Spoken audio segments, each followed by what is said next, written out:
The reason we are concerned about customer-centered design websites and customer satisfaction is that there is a strong correlation between customer satisfaction and profits with commercial websites.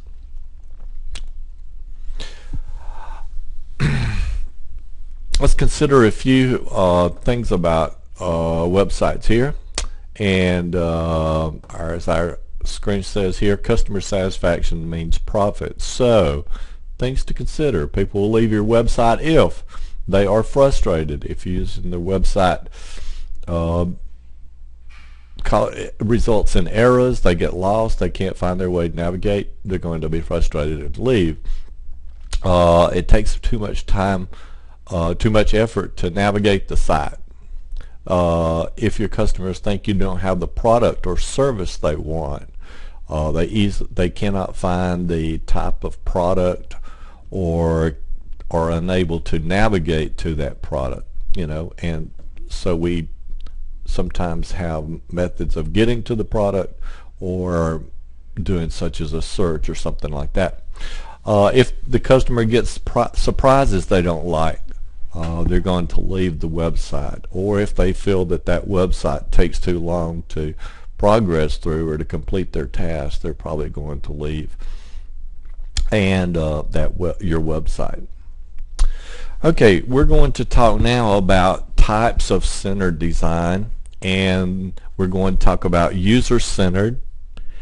That's where we're going to focus on the ease of use for the customer, things that sites that are built with the customer's use in mind. Then we're going to talk about company-centered design, and those are going to be websites that the focus is on presenting information and about the company, and it's very focused on just almost displaying information, not engaging the customer or the visitor, I guess we should say, at all.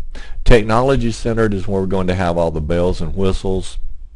It's going to be focused on throwing in all of the latest animations and razzle-dazzle things. And then the last is design centered, and this is where the site is going to be just for the sake of design. With a company is, or a company or web designer is just trying to show off their designer skills, and that can be through all sorts of strange navigations, leaving the norm of web use as we're used to talking about. Okay.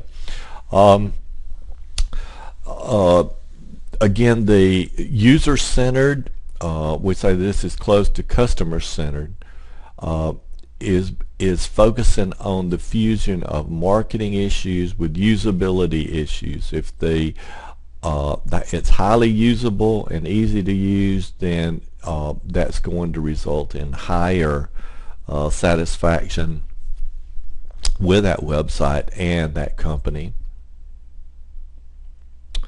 All right, as we said, the company-centered design is often called brochureware, and again, the focus of that site is just simply is that it presents information about the company, and the focus of that being just that purpose. It might be time that we should say that these types of sites, sometimes there's nothing wrong with these type of sites. We just want to clarify and identify that they exist, so that we are able to identify what types of sites it is, and then in our design we want to identify which type of site it is we're going to design. For instance, if we have a company that might be a website design company, then or it writes, say, As I said, the technology-centered design is where we're going to have a lot of animation going on. We may have audio. There's going to have the banners. These types of websites, as it says here, look amateurish. They're not usable. In most cases, they're not desirable. They are basically, again, developed and for the sole purpose, or they are exist with all of these technology being the focus. Then there's the designer-centered design, and this is where the web page designer, website designer is more concerned with the creativity and being able to express, as it says here, the needs of the design team, rather than focusing on can a customer get, again, visit the site and perform the task they intended to. Website design styles, and we're just a review there. User-centered, technology-centered company, and then design. Okay, let's talk a little bit about myths of customer-centered design.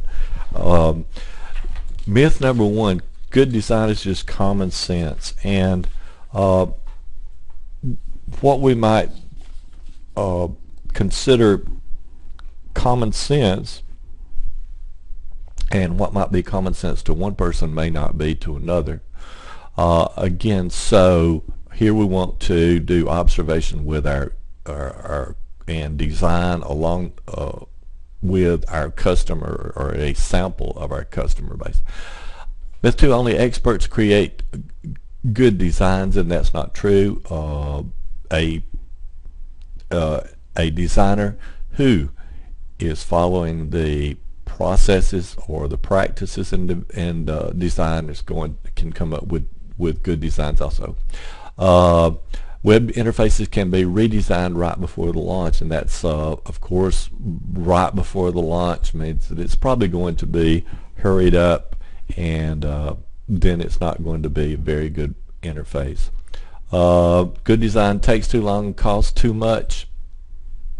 Well, good design, as we just said previously, results in good design results in profits there, or satisfaction with a site. Web interface guidelines will guide you to a good design. Okay, templates don't qualify websites, so we can't just take a web template, fill it up with what the content, and think it's a good website. Customers can always rely on documentation and help, and that's not true either. Okay, and then here we go. Top 10 signs that things are going bad. Statements such as our website is intuitive and user friendly. This may be a statement made by a designer not doing any type of usability testing.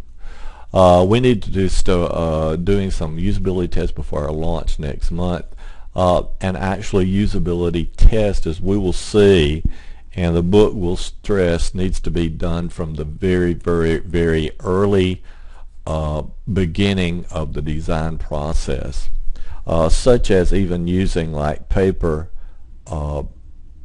illustrations or versions of markups for a website. We can use new technology, and then phrases like, if you stop and think about how the interface works for a second, it makes complete sense. No customer should ever have to stop and wait and think how they are going to use the website. It should be almost automatically. How can our customers be so stupid? It's obvious. And there you're not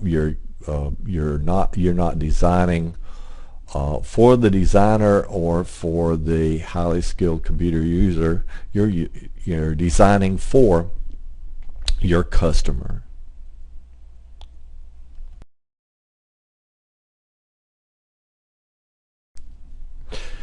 These the continuing are the other top 10 signs or top 10 signs that things are going badly are listed in your book. I'm going to move on to another topic, but those are quite interesting, and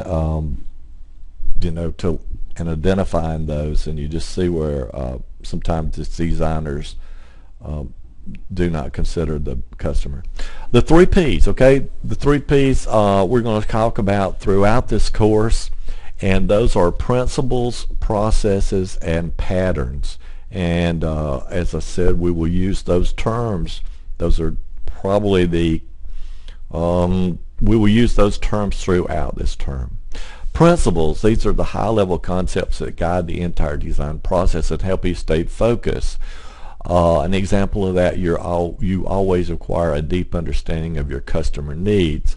Before we might say that a principle might be, for instance, an analogy here might be that it is the policy. It is it is kind of what you are going to do before you start designing it. For instance, a principle here is that we're going to develop our website iteratively. We're going to move from the rough cuts, such as a paper prototype, to refined prototypes using case tools or some kind of simulation when we're creating the website. Those are our principles. It is things that we say we're going to do. Next, we have patterns. Design patterns solve recurring design problems, so you can use pattern solutions to design your sites without reinventing the wheel.